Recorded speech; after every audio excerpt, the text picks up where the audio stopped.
Hello, Tech fans, and welcome into the latest Tech Sideline Podcast, originating from TSL's high-tech studios in the Virginia Tech Corporate Research Center. Whether you're watching or listening, live or archived, we're so glad you could join us today on Wednesday, October 9th, and recap a thrilling 42-35 win for Virginia Tech over Miami. And we get you set for Rhode Island and Virginia Tech this Saturday at 4 o'clock at Lane Stadium. We've got our normal crew today. We've got Malcolm Stewart behind the scenes, the producer of the Tech Sideline Podcast, our managing editor, Chris Coleman, our founder, and the head honcho, Will Stewart.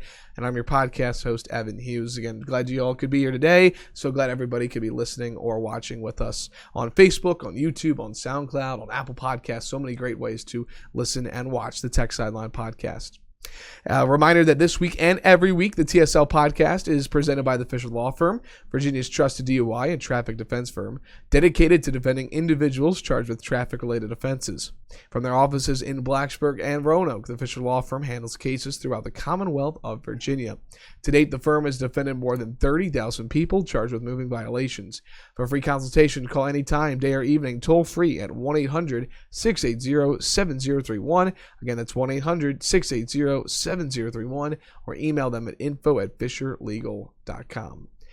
Gentlemen, it's great to be back with you. We were here on Monday, so I have seen you guys in the last 48 hours, but the odds of this happening, slim to none. We're about 20 to 25 minutes into the podcast on Monday, and the power goes out. The power goes boom. And the Virginia Tech Corporate Research Center, power goes out, and so we sat around for a while, and we got a tight schedule on Monday, so we just had to shut it down and go with the Facebook Live video archive. That's it. If you want to go see it or listen, if you didn't get a chance to see it or listen to it, it's go to our Facebook videos, and it's a 15-minute video that ends rather abruptly. Yeah, no, it was really, we were just getting into the meat of the podcast. It was our best podcast ever. Yeah, it was awesome. It was awesome. It was going to change the course of podcasting forever. So we the lights are on. We are good and rocking and rolling. You know, it's just so disappointing. Bruce Smith was sitting right there, and we were having an excellent interview. He didn't break the couch, and Michael Vick was going to show up halfway through, and the power went out. Yeah. Yes. What a disappointment. Next time. Yeah, and those guys had to leave, and now it's just the three of us. Yeah. How are you guys doing? Everything good? Oh no, everything's not good. I'm grumpy today. I had my roof redone in July. $7,000. It literally hasn't rained since then till yesterday. It poured all day yesterday. Yeah, so it rained yesterday, so I was greeted by a huge leak in the roof down into the master bedroom. So I'm not happy. Sorry to hear that. I have other reasons for being unhappy too, but we won't get into those. CC, how you doing today? Bad mood also. Yeah. 5 o'clock baseball. After a 3 o'clock baseball game on Monday. There were empty seats in the Cardinal Stadium on Monday because the game started at for 3 playoff baseball. For playoff empty baseball seats because of television. So television lets them play at 5 and 3. They have to. They want to show all the games. They want to show all of them. Yeah. They want everybody to be able to watch all of them. Like if there's the Braves will start at 5 today because the Dodgers and Nats are playing in LA. Well, they want the East Coast to be able to watch that game, so they're going to start it at 8 Eastern time.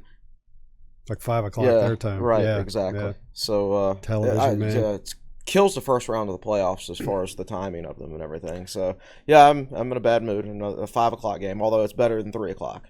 Well, I'm in a good mood. You know why? Okay, you're always in a good mood. I'm here with you guys. It's one of your best qualities, Evan.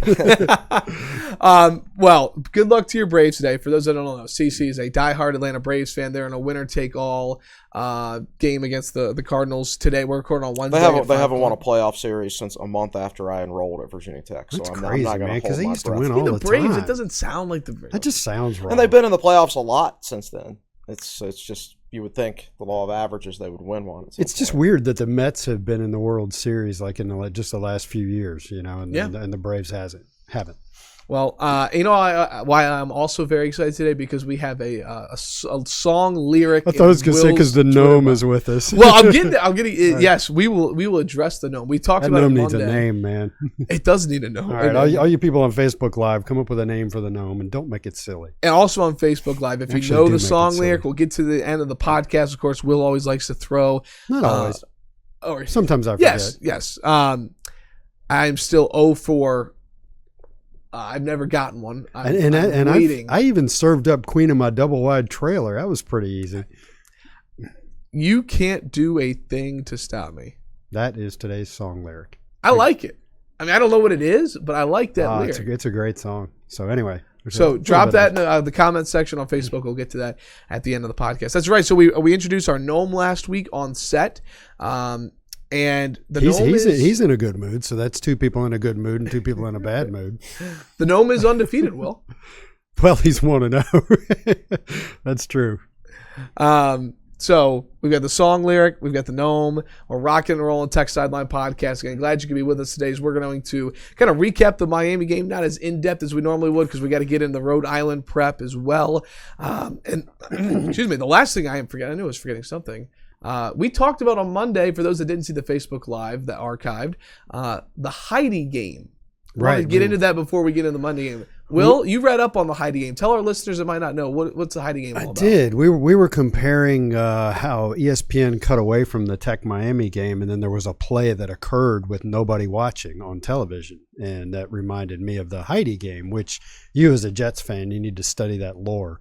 And the Wikipedia entry for the Heidi Game is, I'll just say it's very detailed. It's unusual to get a Wikipedia entry that's that detailed on something. Well, I wouldn't say that.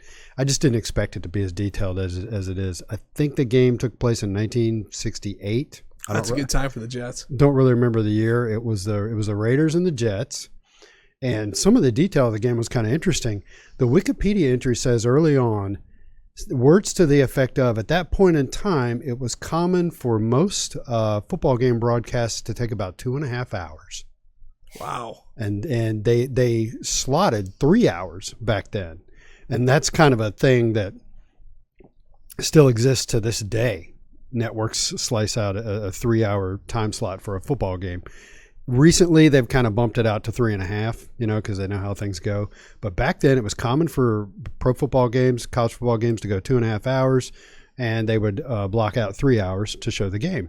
Well, according to Wikipedia, it was quite the chippy game between the Jets and the Raiders. 19 penalties called. Wow. There were 31 incomplete passes, which was sounds like the Jets. Which was a lot for that era. So they had a lot of penalties, which stopped the clock. A lot of incomplete passes, which stopped the clock. Apparently, they had a lot of injured players that had to be helped off. So this game was dragging out, and it was, let's see, the Jets scored, kicked a field goal, I believe, to go ahead 32-29 with 1:01 to go. All right, so they kick off to the Raiders, and the Raiders return it to their 22-yard line. And it's 7 o'clock, and it's time to show Heidi. And this is so old school. People were calling into the network to find out if they were going to keep showing the game, and there were people calling into the network to make sure they were going to cut away to show Heidi. So whoever's in charge of things, and I believe, I was skimming the Wikipedia entry, I believe they said something about a switchboard melting down. They were getting so many calls, which sounds ridiculous in this day of digital electronics, sure. But apparently it happened. So the Raiders return the ball to the 22-yard line. There's a little under a minute left to go, and I believe it was NBC, makes the decision to cut away. The Raiders go boom, boom, boom, boom, boom down the field and score a touchdown to go up. That would be 36-32. And then the Jets fumble the kickoff, Shocker. And the Raiders recover and score again, and it winds up being 43-32. So they cut away with it 32-29, and it winds up being a 2-score win for the Raiders. And so all that happened with only people on the West Coast being able to see it. So that had effects throughout the industry, and they came up with policies and procedures for deciding to cut away from games or stay with games. So it's convention to stay with games now. Yeah, that's really interesting. That's the Heidi Game story. And, of course, we tied the Heidi Game in how we're talking about it with Virginia Tech, like you were saying, that final play against Miami. Yeah. And then cutting away, and then ESPN doing a good job once they went to Tennessee, Georgia, showing the final play. But, we talked about it. If they had scored, obviously they probably would have gone to ESPN News, but it would have been interesting how they would have handled that. I didn't know the final play happened until an hour after the game. Yeah, there were, and that would have been the case for a bunch of people. So you're a Tech fan. you're done watching college football. You turn that thing off thinking Tech won. And what if Miami had scored and tied it and it had gone to overtime and all that stuff? Those of us who were still watching football would have been clued in that they'd probably bumped it over to ESPN News or something like that. But, man, that thankfully it worked out well for the Hokies. And as we talked about on the abbreviated podcast the other day, the play that Miami came with was weak. It was really weak. And it was funny interesting because Fuente, I believe it was Fuente, was talking about, how difficult it is for players who think a game is over to go back out there and have to play defense for another down. I would say Miami had a much harder time trying to play offense on that down. That was a really weak effort. Well, he was saying on Tech Talk Live that, it's also tough when the referee comes on the speaker and says the game is over. Yeah, that's when they cut away from the game because they heard the official say the game's over. There's no criticism in my mind for ESPN cutting away because the head official came on and said into the mic, the game is over. Yep. So well, let's dive into the game that featured so much from a 28-0 lead for Tech. Hokies forcing 5 Hurricane turnovers, a Hail Mary, a Miami comeback, a 2-point conversion, a missed extra point that would have given the Hurricanes a lead. A game-winning drive from Hooker that we later find out that the coaches were contemplating. Do they score the touchdown? Do they maybe dive to the 1-yard line? There are a lot of scenarios. If they dive to the 1-yard line, eats up more clock, limits a Miami possession. A 3.5-hour-long game. We just mentioned the Heidi game and cutting away. So much built in to what was a resilient bounce-back win for Virginia Tech following the loss to Duke the week before. Chris, how do you put all of that into words for Virginia Tech? Certainly crazy. I think most teams will play a game like this once every few years. It's just crazy from start to finish and has so many twists and turns to it. I guess this will be that game for Virginia Tech this year because I can't imagine another one being that crazy. There's so many things to think about and talk about from the game. The 28-0 lead, obviously the big thing coming out of the Duke game was had Fuente lost the team. I mean, that was a discussion that people were having after the Duke game. And clearly he is not because nobody would play as hard as they did in that game. Apparently they had a really hard week of practice where they were physically, mentally, and emotionally challenged because as he said on Tech Talk Live Monday night, basically he said, I thought we were soft. I thought we were soft physically, mentally, and emotionally against Duke. And he's right. Can't argue with any of that. I mean, that's what everybody said. That's what I said after the Duke game. And he challenged them, and he said to their credit, they didn't get their feelings hurt and everything like that. They took it as it was intended to get them better, to challenge them and make them better. And they certainly were against Miami. Now, time will tell whether it's a 1 week thing. You want to see them continue that intensity. Because this is a team that doesn't have a lot of margin for error. They have to do everything right. Obviously, we saw what happened. They played really hard against BC, but they didn't play well. -5 turnover margin. Gave up a couple big runs. Lost by 7. Yeah. It was the opposite against Miami. They played really hard, and then a +5 turnover margin, and they won by 7 this time. So turnovers are sometimes all the difference. Turnovers and staying in the game mentally. They didn't stay in the game mentally against Duke. Duke's not good enough offensively to blow anybody out like that. That was just Tech checking out mentally. Oh, we said at the time, you watch Duke, that's maybe a 6-win team. Right. Yeah. Right. They're okay, but they're not great. So if Tech had stayed in the game mentally against Duke, they could have been in that game in the fourth quarter, but they didn't. They just checked out. I've played on bad football teams before. I know what it's like when everybody checks out. Yeah, I played on 2 teams that went winless. Right. Yeah. I know. So that was clear to me what was happening there. Man, let's see, what else do I want to talk about? So let me jump in before I get a thought. There was all that talk in the off season about how they had improved team chemistry and morale and all that stuff, and I think everybody, me included, thought that would just lead to more wins.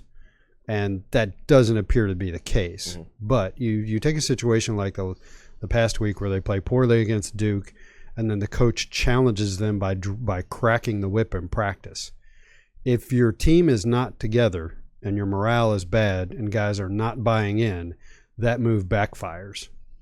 So that's the spin I'm going to put on it, that because he's got a better attitude on the team, they responded positively to that technique. So I wanted to throw that out there. Or there are two ways. You can respond positively or negatively. There's really nothing in the middle. There's not much in right. between. It's either, the beatings will continue until morale improves. You can take it that way. Right. Or you can actually embrace it and use it to get better. Hey, man, coach is trying to make us better. Let's man up. Correct. So that shows to me that, he's got the right mentality on this team. So he's done a good job getting players together from that standpoint. I thought Tech looked more physical overall against Miami. It's amazing how much more physical you look when I think maybe you're playing with more confidence. Maybe you had a good week of practice. Buzz Williams always said true confidence comes from your work. So if they had a good week of practice, they were confident going into that game. So you just wonder, what did Justin Fuente learn from this? He's a young coach, right? And whatever you learn from it, it actually might not work next year, might not have worked the year before, but it's these guys get paid millions of dollars and they hang their hat and hang their fortunes on a bunch of college kids. Well, it's possible he went soft on them, and he went soft on them because.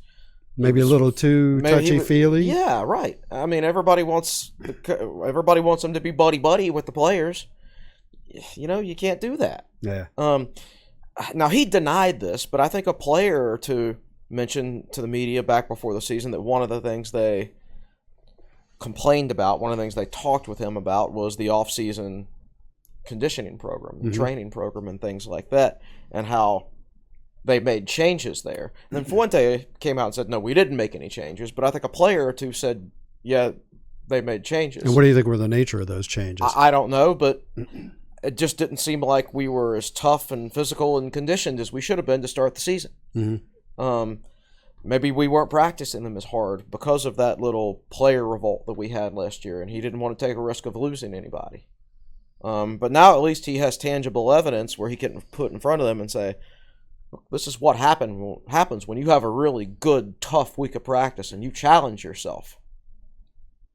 Yeah, I guess what happens there, whether it's conscious or subconscious, is it's game time, and you think to yourself, that was a really tough week of practice. I'm not going to let this game get away from me easily because I paid too much in the previous 6 days to just let this thing go. Yeah, absolutely. And it helps when you get an early turnover. Yeah, when momentum builds. And yeah. It's interesting to me. I've always felt that if you look at the different levels of football, from Pee Wee football to high school football to college football to the NFL, emotion, the younger you get, the more and more important emotion becomes, and I see a lot of emotion in Pee Wee and young football, a lot of emotion in high school football. There are a lot of ebbs and flows to some games where, unless one team's just physically dominating the other, They work some of that out in college, but college is still a very emotional, momentum-driven game. It's really remarkable. Yeah. And the NFL, not so much. Correct. The other point I want to touch on is Tech's game-winning touchdown and the talk of whether they should have run more clock, everything like that. I think they played it the right way. I mean, that game was nuts. Let's reset it, by the way. So real quick, so it's under 90 seconds. First and goal. Tech scored with 1 minute 2 seconds left, I think. Yeah. And basically what Coach Fuente said on Tech Talk Live was, there were many scenarios of what to do, and he came up with let them try and score once, and then if not, they have a play in their playbook where they run the play full speed, but you get down as close to the goal line as you can. So set that back scoring. Up to correct. Right. Yeah, he. What I heard him say, there was a lot of detail to what he said, but what I heard him say was, I didn't want to overthink it and get too cautious and screw it up. I didn't. So he kind of let that one play unfold. Yeah, and I think he made the right call. First of all, there should have been 20 more seconds off the clock because earlier that drive, Hendon Hooker. With 1:45, Hendon Hooker slid for a first down. And then they kept the clock running for some reason, and he was clearly in bounds. So it never should have come down to those late Miami plays as far as I'm concerned. Now, one of the things people talked about, what you could do, you just run it to the middle of the field, force them to use their last timeout, keep running the ball, and then you kick a field goal. As crazy as that game went, Miami had just missed an extra point, right? I'm not risking that. I'm not risking a bad snap, a block that's returned for a touchdown, a miss, any of that stuff. I'm going as straightforward as I can right there, just as crazy as that game had gone so far. I agree with that, and I also think, and I don't mean this as a criticism, but I think in that moment, Fuente probably got out-coached, just to a minor degree. Manny Diaz said after the game, I actually didn't read the quote, I just saw people saying this on the boards. Manny Diaz said after the game that Miami let Tech score on that first play. I think Fuente wanted to center the ball on that run and not really score. He didn't tell his team that. He just called a play to the middle to position the ball. Yeah. And I've watched that play multiple times, and Romeo Finley in particular, number 30, isn't trying to make the play. He's there in the middle of the field. He could have tried to tackle Deshaun McCleason. He's not. He's kind of standing up watching it happen. So I'm not sure all the Miami players got the memo because some of them looked like they were playing hard, but others were not. So maybe for that one play and that one moment, Diaz got the advantage on Fuente, but you don't see those kind of scenarios very often, and Justin Fuente will be ready for it next time. Yes, Fuente said they have a signal, a don't score signal for situations. And they have a defensive let them score signal. Right. No, so what if he had called the don't score signal and Miami called the let them score signal? What would have happened? There's a wide open. Something's got to give. There's a wide open hole there, and Deshaun McClease just stops. Romeo Finley and Deshaun McClease standing there at the 1 yard line looking at each other. Well, you're going to have to tackle me at some point because the clock's running. Those are all good points. Again, we're talking. So anyway, one more. I said this on the message boards, and you as a Jets fan, you weren't old enough for this, but back when Marino was quarterbacking the Dolphins and the Jets were in one of those games where they were just back and forth, and Miami wound up in a situation where they had a small lead, and the Jets were on like the Miami 10-yard line with about a minute left to go. So Don Shula thinks to himself, "I got Dan Marino. Let the Jets score." And the Jets, instead of letting them burn clock and score with no time. So he let the Jets score with a minute left to go. And what do you think Marino did? Right down the field for the winning touchdown. Listen, so this stuff happens. It's not unprecedented. So I've been a Jets fan since 2008. I've heard two stories where the Jets have had leads and lost it. So I guess whether it's the 60s or the 80s or the 90s. Then, of course, the fake spike play by Marino. That was also against the Jets. Absolutely. And I think there's one play, too, that actually reminds me. I think it was the 2012 Super Bowl, the rematch of the Giants and the Patriots. New England had the ball with like a minute left, and the Giants let the Patriots score, similar to where Tech was, and then Eli Manning went down the field and eventually won the Super Bowl for the, or maybe it was vice versa. The Giants scored and the Patriots anyways, but there was some. I think the Giants beat them twice, didn't they? Yes, so I think it was, it might have been, anyways, but. So tongue in cheek, Virginia Tech's not used to these situations where you need to score a touchdown in the last 2 minutes of the game, and you actually drive downfield and score a touchdown. I said this in my article on Monday. That actually doesn't happen a whole lot around here. But they came out and Hendon Hooker just dropped that dime right on Damon Hazelton to start that drive. And then that great play call, and Miami got suckered into it again. That great play call. Pretty much the same play. Yeah, over to Dalton Keene, who was this close to having 4 touchdowns, not just 3. That's what I wanted to bring up next and discuss Hendon Hooker. I want to get back to that throw and that drive that he had. The Hokies switch from Willis. They go with Hendon Hooker. Before we get into those numbers, I do want to ask you guys this. Coming off a tough game like the Duke loss, the 45-10 loss at home, do you think that it was almost like a fresh start and a clean slate for the offense to switch quarterbacks in a way? Maybe. I think it was a necessary move. And I don't blame them for starting Willis at the beginning, because when you make that decision in August, you think you're going to have healthy Damon Hazelton and healthy Trey Turner together at the same time. You think you're going to have either or Zachariah Hoyt or Brock Hoffman or both at center. You think you're going to have Jalen Holston at tailback. I mean, you think all these things – I mean, I thought all those things were going to happen, right? But as it turned out, Holston broke his leg. We don't have Hoffman. Hoyt gets hurt in the first game. Hazelton's back now, but he missed the first 3 games, and now Turner's hurt. So you haven't had your 2 wide receivers together at one point. So Willis's strength and the strength of the offense was supposed to be throwing the ball down the field. And he hasn't had the receivers so far with Hazleton hurt and Turner banged up, his own injury to his throwing shoulder. The fact that they've had to throw a couple true freshman linemen in there that they weren't expecting, and probably the fact, quite honestly, the defensive coordinators know that that's his one great strength is those deep downfield throws, so they're not leaving any defensive backs on an island down there these days. So I think a lot of things that were supposed to happen that I thought were going to happen this year didn't happen. No healthy wide receivers, a broken leg to the guy that might have started at tailback. Your top two centers, you're unavailable. I mean, so I think that changed things dramatically. So at that point, you can't throw the ball down the field anymore with Ryan Willis.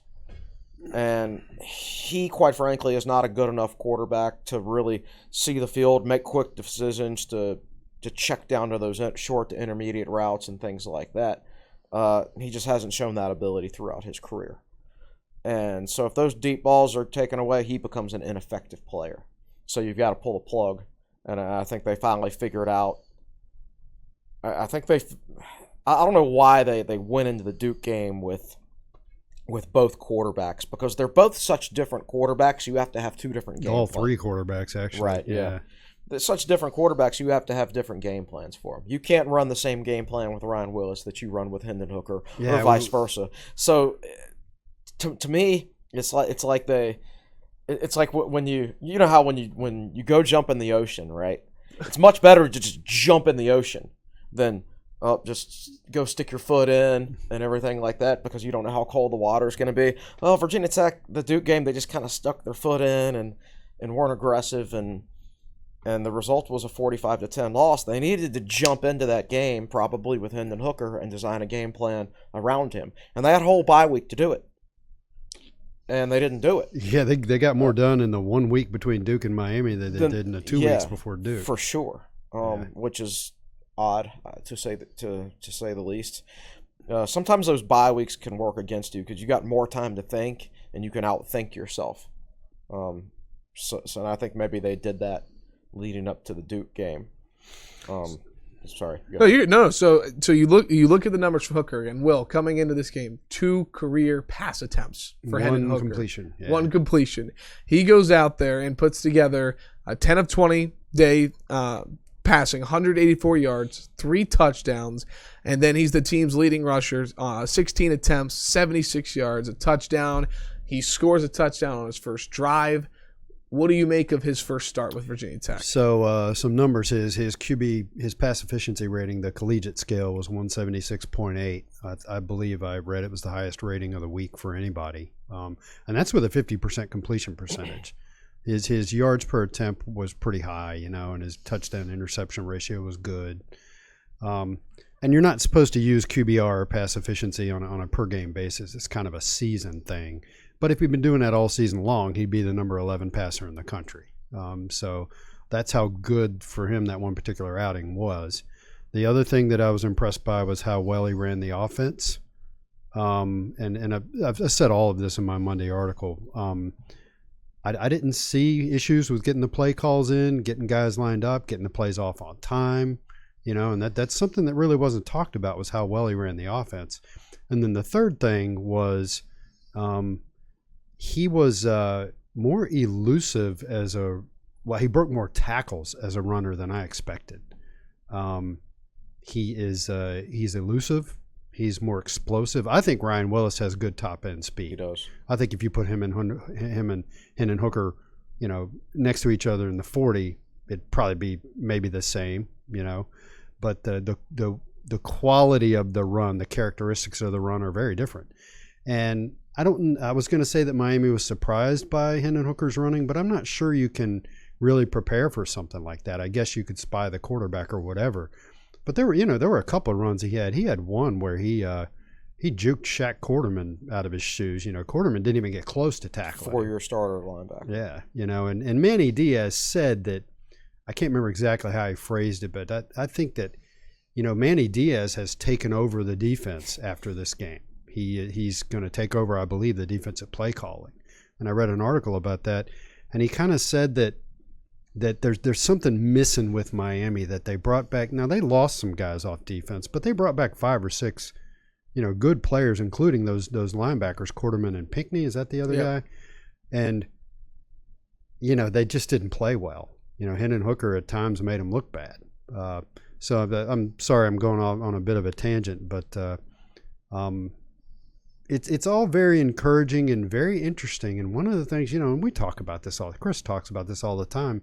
You don't know what Hendon Hooker's going to do in a game until you put him in a game, and he's not wearing a yellow jersey, and you're not blowing the whistle every time a defender gets close to him. I think if he played for a more higher profile team, and that was an 8 p.m. game, and they saw some of the runs he made, they'd be on the hype train a little bit. I was kind of guarded watching the game, but there's a really nice, the ACC Digital Network put out a really nice highlight package of Hooker's best plays, probably about 2 minutes long. When you watch all of them strung together, you're like, wow, that's some pretty good stuff, right? And so if he was in a higher profile game for a higher profile team, I think there'd be a little bit of a hype train going. Now, that doesn't mean it's going to continue. Again, as we always say, there's game film out on him. There's play calling tendencies out on him. Like that last play to Dalton Keene, man, where they looked like they were running a little option or something to the right. Man, did Hendon sell that thing. He was committed to it. And then he stops and turns and throws back over to Keene. And Miami got suckered into those things, and the next team won't get suckered in like that. Miami's very undisciplined. Yeah. It'll repeat. He'll be even better against Rhode Island, of course, as we'll get into a little bit later, but who knows after that. Yeah. And here's the thing. What I said, Tech should have played him against Duke. I mean, they should have played him the whole game against Duke. Maybe that's true. But if they played him the whole game against Duke, then I'm sure Miami comes out with a different defensive game plan. Maybe things go differently. Yeah. I don't know. It's hard to say. But I do know that he's a net positive, no matter how you slice it. I think the Virginia Tech's wide receivers, I don't think it's going to improve their stats any. That's for sure. But I think it's a net positive. Yeah, there were 10 completions and 8 of them were to the tight ends. Yeah, and he did hit Hazelton on the perfect throw. But earlier, I think it was in the third quarter when we went into our offensive run. We went down the field one time, and Hazelton was wide open. Hazelton beat his man. Yeah, yep. and Hooker overthrew him. And that was one of those first 2 drives in the second half where Virginia Tech stalled a little bit. Yeah. So I think he's a net positive, though. Obviously, he helps out the tight ends. I think when you can run the football, you can get a little more creative with your passing play calls and your play designs and things like that. So I think on the whole, he's going to be a net positive. I just think Cornelsen just seems more comfortable with a mobile quarterback that can execute the read option, which makes you wonder why they stuck with Willis for so long. If he can't execute the read option, I mean, we've got guys like Brandon Patterson and Eric Carr who write these analytical articles for us, and we've built up so much video evidence of Willis just making the wrong read on the read option, getting his running backs killed while the defensive end's crashing down, and there's nobody on the outside. If he just kept the football, you're running for 20 or 30 yards, and he can't make those reads, and it just doesn't seem like this offense can be effective. I mean, those are wasted plays. You might as well call something else if he's going to make the wrong read. So here's what it boils down to for me. The formula for the Miami game worked from the standpoint that the team played harder and generally played better. Right. So if I'm the Virginia Tech coaches, I replicate that. I'm not sure I practice them as hard as they did this past week, but that's their decision. Maybe dial it back a little bit. We don't really know the details. You start that quarterback. You play Allen Tisdale more. Do these things again and see what happens, because one thing, it worked for a week, and whatever you were doing the first 4 weeks wasn't really working. So keep doing what did work and see what happens. Last thing I'll say about Hooker, Tech 9 of 16 on third downs against Miami was top. I believe they were top 5 in the country in stopping opponents on third down. So Miami's offense was horrible on third down, something like 25%, and the defense was really good on third down, 23%. Mm-hmm. And Tech, I believe, converted 7 of their first 8 third downs. So everybody talks about how Tech got outgained, but what the Hokies did was they were, especially in the first half, they were very efficient on third down. They were 6 of 6 for touchdowns in the red zone. And they are one of, and I wish I'd run this number, I actually have the spreadsheet. Tech's one of the top teams in the country in red zone touchdown percentage. They're like somewhere between number 10 and number 15 in the country. So I hate the way the NCAA does this stat. They do red zone scoring, which includes field goals. I think any coach in the country doesn't equate 6 field goals in the red zone, 6 out of 6 for field goals. Yeah, that's not successful. 6 out of 6 touchdowns is successful. Absolutely. Well, let me throw something else in there with regards to the offense. And people talk about offensive identity, how we didn't have one. And this is why I'm positive they're going to keep rolling with Hooker for the rest of the season no matter what, is now they at least have an offensive identity. Fuente said this off the record after a Duke game in front of a friend of mine that works games. He said, we don't have an offensive identity. So he was saying the same thing the fans were saying. Right. So after that game, he decided, we don't have an identity with Willis. We can't run the football, and we can't throw the ball downfield anymore. So what are we? We're nothing. We're nothing. You can't move forward and improve and grow as a team unless you know who you are. And you know you have to have a strength to go to. Correct, right. And so with Hooker, they have an identity now. And now they can move forward, I think. Now they can improve because they know what their identity is. You know what your plan is every week now. And I don't think that was the case before. So I think we'll see more growth now. We weren't really seeing growth before in the offense. It didn't seem like. But we'll see it now, I think. 2 things before we get to Rhode Island. Again, this is Tech Sideline Podcast presented by the Fisher Law Firm. We're recapping Miami. 2 players I want to talk about before we get to break. Number 1 is Dalton Keene. We've talked about him, but you look at his numbers that he put together. I mean, through the past game, 5 receptions, 73 yards, 3 touchdowns. I find it a little bit interesting. Maybe I'm looking at this a little too closely, but first start for Ryan Willis last year, who was his quote-unquote safety blanket against Duke. Dalton Keene, Hendon Hooker's first start. Looks to the tight ends a lot. Even Coach Fuente on Monday at Tech Talk Live saying that this game, without getting into details, he said with a smile, was personal to Dalton Keene. I'll get into the details. Yeah, go ahead, Chris. Take the reins. He doesn't like Trevon Hill. That's obvious from his little bow touchdown celebration. And he got him on a tackle, too. There was one play right at the whistle where he brought him down. He did. And it was a weird reverse pancake thing where he got underneath him and put him on. That was strange looking. It didn't even look like had the physics required to do that. So it might have been Hill flopping a little bit to try to draw. So to me, the biggest piece of evidence that Trevon Hill was frustrated was the fake injury. The running off the field and he falls, and that's so Trevon Hill. Oh man, my leg's hurting me, that kind of thing. Right, yeah, he did that a bunch last year. Anyway, I didn't mean to interrupt, Chris. No, it's fine. Keene said after the game they asked him about going up against Hill, and he said, I knew he was going to play hard, but then he said something like, but I knew if I kept going after him play after play, he was going to pack it in or quit or something. I think he may have said give up. Give up, yeah. So, yeah. And then he did say, though, about the bow. He said he didn't know where that came from. If I'm not mistaken, that's Trayvon Hill's... a little sack thing. Right. That's what I thought. But regardless, I mean, we've talked about the tight ends and getting them involved, and we've also talked about, tight ends only get so many receptions. Every time you throw to them, you're not throwing to one of those wide receivers and Trey Turner. So, I mean, are you concerned at all about the fact that the receivers didn't get as many looks? Are you okay with the fact that tight ends were the focal point? I don't care as long as whatever somebody works, catches man. Whatever works. 42 points speaks for itself. I mean, honestly, Tech threw the ball 20 times in that game. I think if any coach in the country, outside of maybe like one of those Big 12 guys, will tell you that if I could win a game by only throwing the ball 20 times, I would do it. I would do it. Yeah, they would do it all day long. Miami threw it 55 times. And if Miami throws it 55 times, that's bad because they need to be throwing it about 20 because they have a bad offensive line and bad quarterbacks. Yeah. So by getting out to a 28-0 lead, Virginia Tech negated their strength on offense, which was DJ Dallas, and forced them to keep throwing it. And I'm not sure that game comes down to what it came down to if Tech had just kept with their regular defensive game plan into the fourth quarter.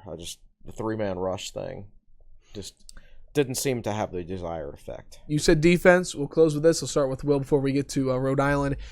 Listen, defensively, Ashby had another great game, 11 tackles, second in tackles for Virginia. Ashby was he the linebacker of the week or whatever? I believe he was. By the ACC, yeah. So.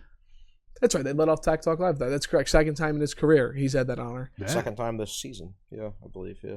11 tackles, second in tackles for Virginia Tech. Was it Chamari Connor? No, it was Tisdale. Alan Tisdale. Well, that makes 9. sense. The backer position. And then Divine Diablo and Chamari Connor, as well as Jermaine Waller, all had 5. So you look at the defense. Also, sacks. You had seven different players get involved with sacks. You had Mario Kendricks, Manuel Belmar, Norrell Pollard, Jalen Griffin, Jermaine Waller, Chamari Connor, and Rayshard Ashby. Well, I'm sure to hear the guys like Kendricks and Belmar and Pollard getting involved with sacks, that's got to be a bright spot for Tech. Yeah, we could. We spent a lot of time talking about the offense. I could spend a lot of time talking about the defense. Miami's offensive tackles are not good. Are they both freshmen? No, the right guard is a true freshman and the left tackle is a true freshman. Right. And they're still young at most of the other spots too, but that left tackle is, quite frankly, probably the worst left tackle in the entire country. Yeah, and the PFF grades support that, yeah. The Pro Football Focus grades. So he's young and he's not good.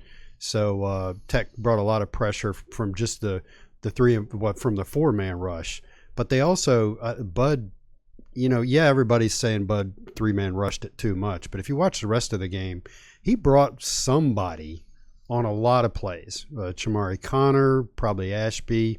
I don't know if Tisdale was in the backfield a whole lot, but he dialed up a lot of stuff because he knew that their young offensive linemen probably couldn't pick up stunts and things like that. And he was right. So some of it was just individually beating a guy, and some of it was what Bud was doing. And I thought Chamari Connor was phenomenal. Yeah. He's a sophomore, and that dude, if that guy stays healthy by the time, he's already good. Depending upon what the next defensive coordinator does, that you might see a different defense next year. But he fits the whip position perfectly. He's a guy that you can send into the backfield who can sack the quarterback.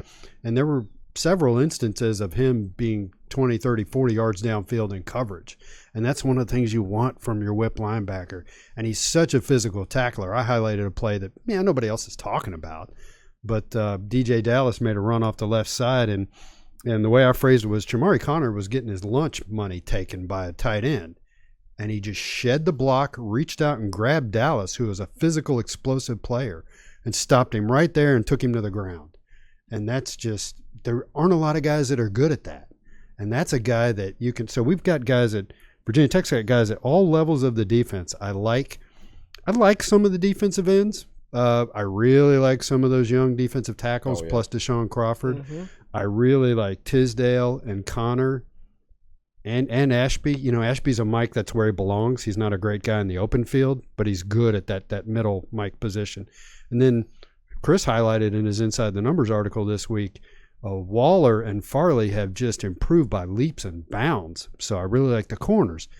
I'm not big on the safety and rover play right now, but the point I'm making is that Tech is, whoever comes in to be defensive coordinator next year, he's got guys at all levels of the defense that he can work with, and he's probably got guys in the wings that we're not seeing right now that he can do something with. Yeah, its defense is only going to get better, assuming they make a solid choice. But they have to play hard like they did against Miami. They did for 4 quarters. They can't check out like they did against Duke. And I'll note that some of the players you named, some of the guys who had sacks, Connor, Pollard, Kendricks. I'm sorry. Those 3. Yeah. What state are they from? Is Chamari Connor from Florida? Oh, yeah. Okay. Yeah, he's from Jacksonville. I'm telling you, man, with the in-state talent base declining in the state of Virginia, one of Frank's early things was to go down to Florida and get a lot of players. Mm-hmm. Guys with a little bit of chip. Florida players are going to be up to play Miami. That is very true. Yeah. That has traditionally been the case. So maybe that's something they need to get back to. And guys like Pollard and Kendricks, that they said they had a lot of offers. I'm not sure how real some of those offers were. We don't know. We never know how. But they weren't high profile guys. But man, they play hard, and they look like the guys that this program is built around. Yeah, they absolutely are. And Kendricks is such an inconsistent player right now, but his upside is so high. Yeah, he'll be good. And it's not unprecedented to see true sophomore defensive tackles redshirt at Virginia Tech. Kevin Lewis did it in 2001 after playing as a true freshman in 2000. Because remember, we went 5 deep in 2001 at defensive tackle, so they just went ahead and redshirted him. 2015, Ricky Walker redshirted after playing as a true freshman in 2014. So it's not impossible that when Virginia Tech gets, Josh Fuga will be a redshirt freshman next year, and the other JUCO that they signed, who's Cunningham, who's going to redshirt this year.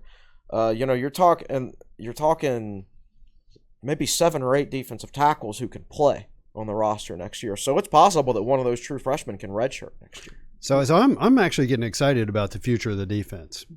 Despite what happened against Duke, that's a motivation issue. Sure. And just thinking back on the Phil Elmasian thing, and how much he changed the culture of the defense and the whole team. Hopefully Tech can find a guy to do that again. And we keep going back to the Blackwell guy at ODU. He's the kind of guy that through the creation of that bandit position and the plays that are made from that position, I can see Blackwell getting the defense fired They're up. just so aggressive. Yeah. And defenders really love aggressive that. defense. Love that. Yeah. Sorry, it keeps sticking my hand out because we're having a great conversation, but we are running short on time. Yeah, And I got to make sure we get to Rhode Island talk. So let's do this. Let's step aside for a break. We just had a great conversation recapping Miami. When we come back, we'll quickly look at Rhode Island. I want to get to our questions on Facebook. This is the Tech Sideline Podcast presented by the Fisher Law Firm. Welcome back aboard the Tech Sideline Podcast presented by the Fisher Law Firm. Off to a great start on the podcast. We just got done recapping Miami. We'll get to Rhode Island in just a minute. We got Malcolm Stewart behind the scenes producing, Will Stewart, Chris Coleman, Evan Hughes, all here on set. The Hokies look to make it 2 in a row against Rhode Island coming into Blacksburg on Saturday. It's a 4 o'clock kick on the ACC network. Let's quickly talk about the Rams. Chris, you alluded to this on Monday for those that watched the podcast live on Facebook before it cut off. This is a Rhode Island team that is struggling coming into Blacksburg. They're 1-4. They've had some tough losses. They lost to Delaware in triple overtime. They lost to Stony Brook when Stony Brook broke off a 50-yard run with 11 seconds left in the game to take the lead. It sounds like Tech against Boston College in like 2014 or whatever. Right. They lost another game on a last-second field goal. So they could easily be 4-1.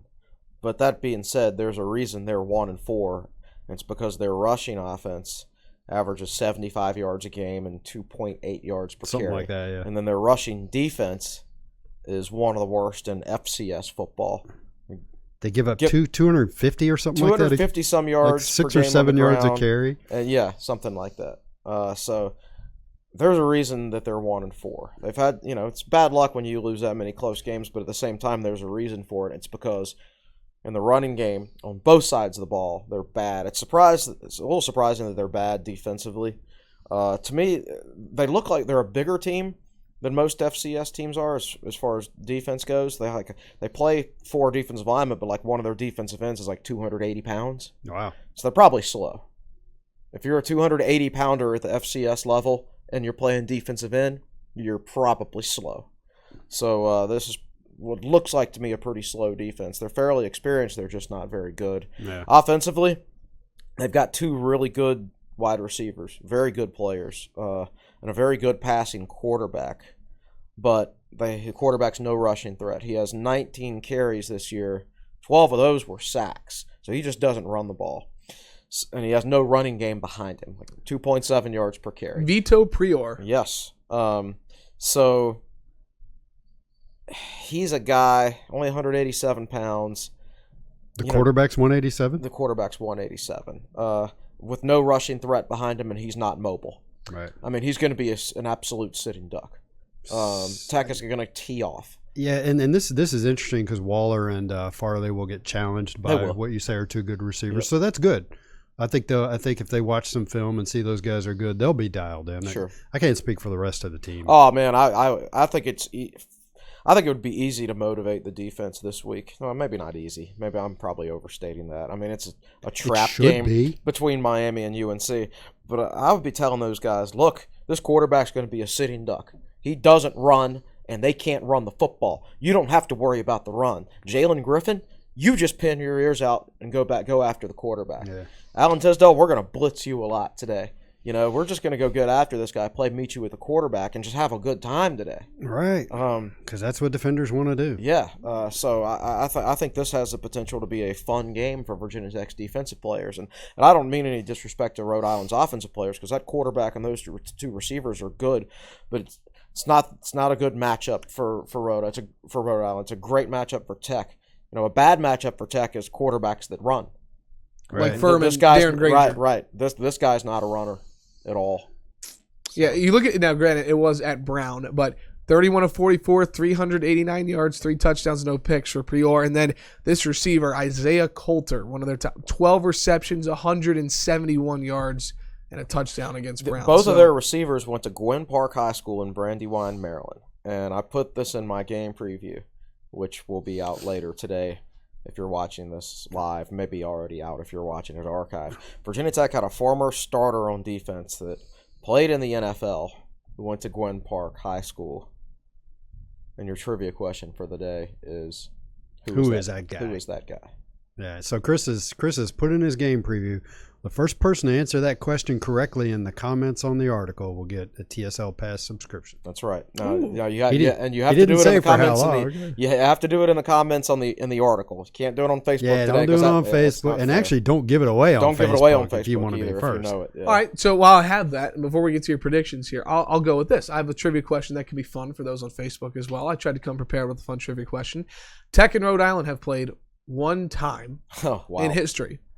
Do you know when that would have been? 1973. Not a bad guess. A little bit higher. Well, back it was pre-Beamer. Back when they were both in the Atlantic 10. No, I'm just kidding. Yeah, but Lamar Odom played for him, right? Yes, that's a whole nother story. So Tech, I have no idea. Tech in Rhode Island, 1980. Hokies won in Blacksburg by a score of 34-7. So 1980 would have been the third year of Coach Dooley.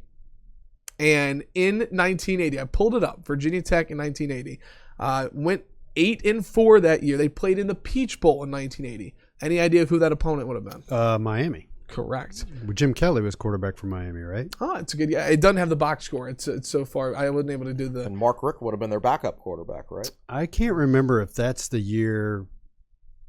Let's not go down that path. We're running out of time. Yep. No, so actually Tech started off that year extremely well. They won their first 5 games, lost to Clemson, beat Rhode Island, beat UVA, and then they lose to Richmond, 18-7. So, I think that may have been the Barry Redden game. Richmond had a running back named Barry Redden that just ran for over 200 yards that day. It may be that game. And back then there wasn't as much difference between what we now call FBS and FCS, because they had literally just divided them up. Like 1977, I think they split 1AA off, and there were a lot of Richmond.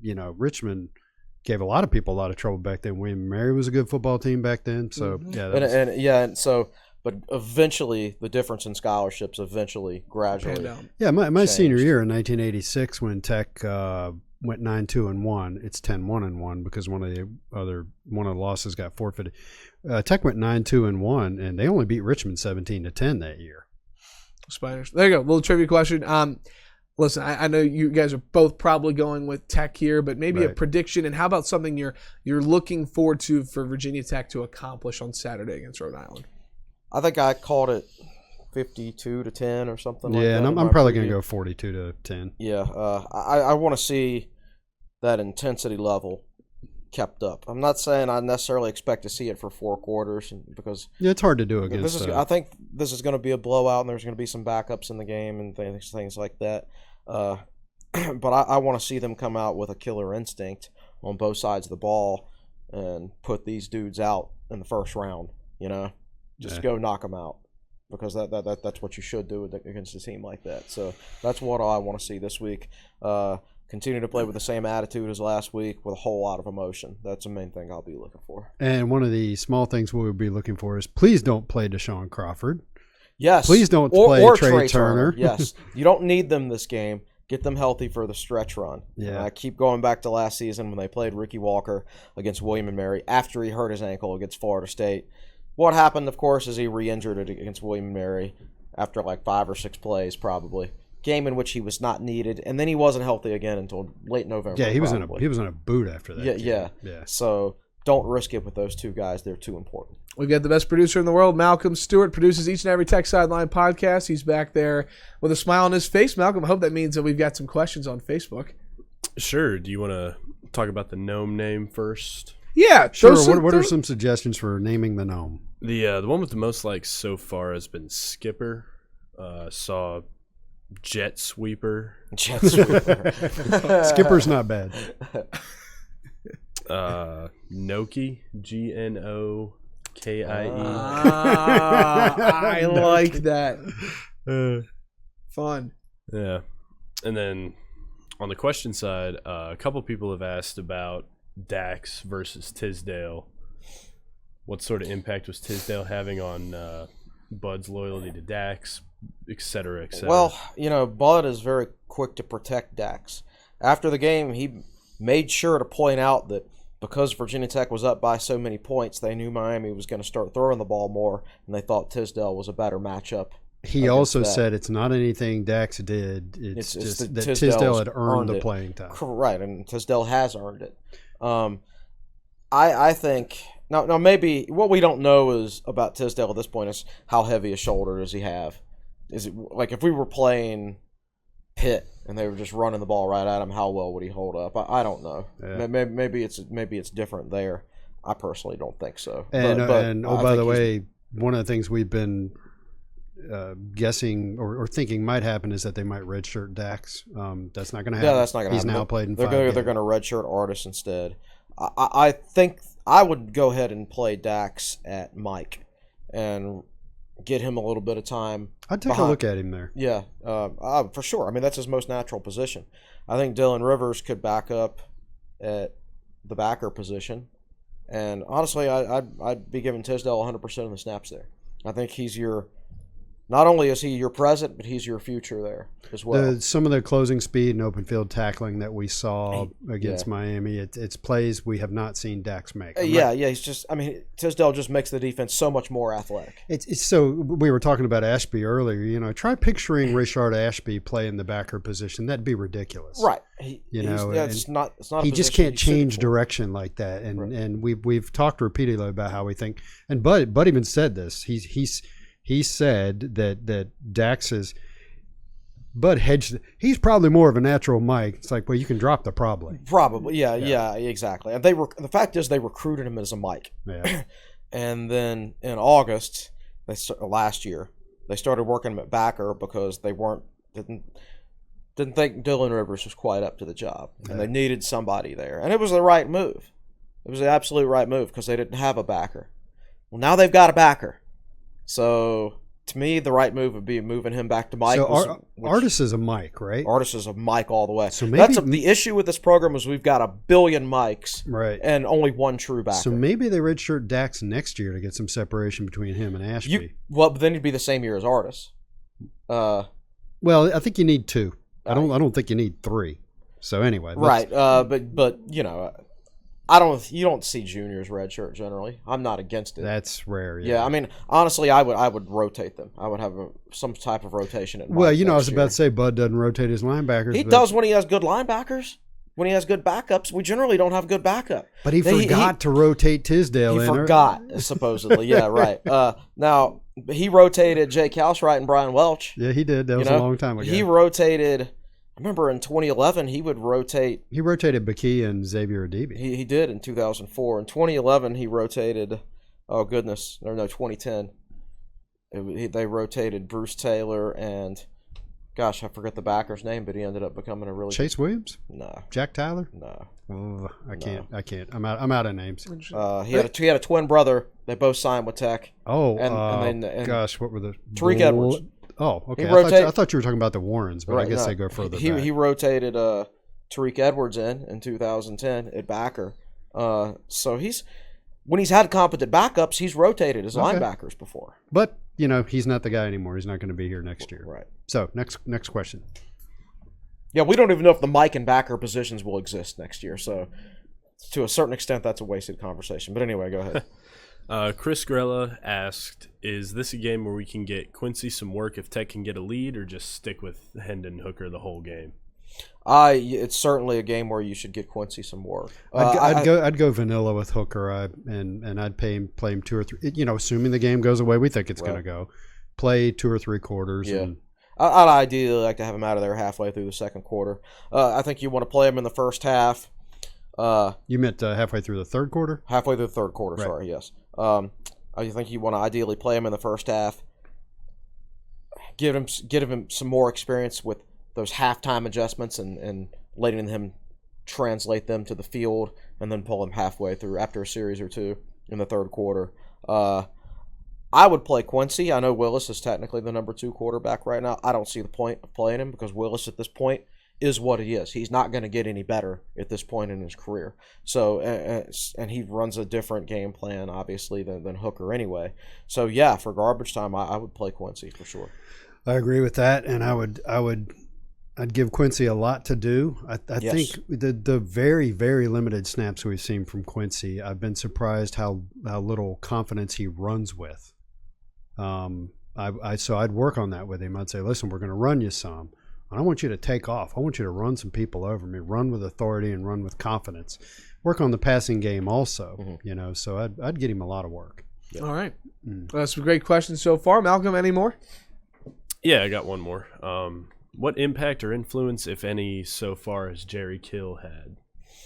If you remember, we hired him. Yeah, that's a good question. I think we'll see some stuff in the offseason for sure that he's going to influence. I don't really want to and as Forrest say Gump exactly says, what right that's now. That's all I'm going to say about that. I think the running backs, it might not be a coincidence that like Deshaun McLeese has looked better since Kill got here. I just think he's been more patient. And then he made the unblocked hat miss against Miami this past weekend. Right. Yeah, so I don't know. It's one of those things that he's been here such a short amount of time, you can't really tell. He'll have a bigger influence the longer he's here, the more he learns the personnel, the more he learns the coaching staff. He's probably primarily still in observation mode. Now, that said, he may have seen something right out of the gate where he's like, you really got to work on this. Right. So, all right, and of course, we cannot close. I don't know if anybody on Facebook got it, but it is time to reveal what song lyric is in Will's Twitter bio. We started the podcast with it. You can't do a thing to stop me. Did anybody guess at that, Malcolm? Not that I can see, but I also can't go all the way back to the top of the comments, so possibly, but we'll never know. Do I need to make these things easier? I've literally never gotten one, except when you gave me a Blink-182 softball. Yeah, because I knew you liked Blink-182. That is Chris Isaac. Chris Isaac. Well, when did he? 80s and 90s? He's never heard of him. Yet. I've never heard of him. Chris Isaac was very late 80s, early to mid 90s. He's most famous for Wicked Game. Excellent song. I don't know that I'd call it a ballad. It's almost like a mood song. So you should watch it sometime. It's a famous video of him rolling around on the beach with a supermodel. He was also on an episode of Friends. Oh, he was. I'm watching that right now. And we'll get to his acting career here in a second. But Chris Isaac is a guy who, he was a guy who could sing low pretty well, but he could also sing high. So Elvis was a guy that could do that. So Elvis was an influence on Chris Isaac. Chris Isaac was, I don't know, rock blues, maybe you want to call it that. He had probably 3 or 4 albums and maybe as many as 5 albums in that late 80s, early 90s time frame that sold pretty well. And like he also counted Roy Orbison as an influence because Roy Orbison could hit those high notes. Chris Isaac had a great voice, and I've always thought, I mean, he wasn't a top level star. He was kind of one of those guys on the second level. He sold a lot of records, and moved the needle somewhat. But one of the things I find interesting about him is Chris mentioned that he was on Friends. You ever see the movie Silence of the Lambs? Really? That is one of the greatest movies ever made. So if there are a handful of movies you should see, and mostly they're on the IMDb top 10 list. Shawshank Redemption you should see if you've never seen that. I've not seen that. What? Silence? What? He's never seen. Well, he works hard, man. Yeah. He works. He perfects his craft. He doesn't have time to sit around and watch movies. But Silence of the Lambs is one of the best movies ever made. It's literally top 10, maybe top 5. And Chris Isaak plays a part in that movie. He plays the SWAT team commander in that movie. So if you're familiar with that movie, when they have the whole elevator scene and the SWAT team comes in, that's Chris Isaak who's directing the SWAT team around. Interesting stuff. That's it. All right, so I'll close with this because I actually, you know what, I was in the mood about a week ago. I haven't watched a movie in a long time. Been curious to see this movie. I watched The Dark Knight for the first time ever. I thought that movie was overrated. Really? I thought Heath Ledger was unbelievable as the Joker. See, my first Batman experience was when I was 6 years old, and it was Jack Nicholson Joker. Okay. So to me, nobody can touch Jack Nicholson. I would like to see the new Joker because I think Joaquin Phoenix is one heck of an actor. Yeah, but that movie looks good. Yeah, and it's out. I thought The Dark Knight was good, but to me, like, Jack Nicholson sets the bar for Joker. Chris, the hardest question I have to ask you every single week: what's coming up on TSL? Oh, we will have our game preview out today, which is Wednesday. Yep, that's correct. I think we're gonna have a wrestling article from Jake Lyman. We're going to have an article in Hendon Hooker, I believe, by Corey. I believe we'll have a Brandon Patterson article. We'll have Corey, a true freshman report. I've got we need to end the podcast. I've got to watch the Braves game, and I got a lot of work to do before then. So Corey was going to try to get in touch with Hendon's high school coach. Do you know if he was able to do that? I think he did. Yeah. There you go. Well, listen, I know we went a little bit over today, but we didn't have the podcast money. Great show today, everybody. It was great recapping Miami. Previewing Rhode Island. We talked movies, song lyrics. We did it all today. We have a new name for the Gnome, it looks like. Thanks to everybody for commenting on Facebook. And, guys, enjoy the 4 o'clock kick. And we'll do it again on Monday. All right. Thank you. Good luck to your Braves. That's going to do it for the Tech Sideline podcast. For our producer, Malcolm Stewart. On the podcast set, our managing editor, Chris Coleman. Our founder and head honcho, Will Stewart. I'm your podcast host, Evan Hughes, saying so long. And we'll talk to you Monday morning and recap Rhode Island right here on the Tech Sideline podcast presented by the Fisher Law Firm.